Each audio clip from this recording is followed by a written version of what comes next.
ഒരു ദിവസം ഒരു യുവാവ് ചാണക്യനോട് ചോദിച്ചു, ആചാര്യ, ഞാൻ എത്ര ശ്രമിച്ചാലും വിജയിക്കാത്തത് എന്തുകൊണ്ട്?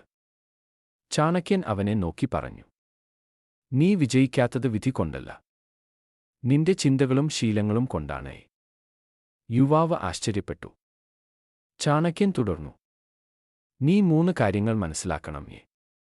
1. ലക്ഷ്യം ഇല്ലാതെ നീ നടക്കുന്നു. 2. ചെറിയ പരാജയത്തിൽ നീ പിന്മാറുന്നു. 3. നീ സ്ഥിരത ഇല്ലാതെ ശ്രമിക്കുന്നു. യുവാവ് ചോദിച്ചു, അപ്പോൾ വിജയിക്കാൻ എന്താണ് വഴി?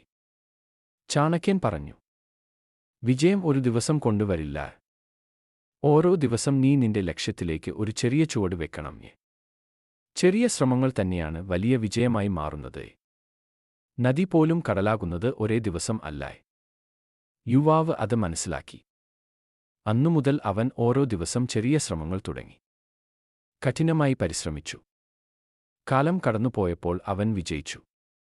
ചാണക്യൻ അവനോട് അവസാനമായി പറഞ്ഞു, ഓർമ്മിക്കൂ, സ്ഥിരതയുള്ളവൻ ഒരിക്കലും തോൽക്കില്ല.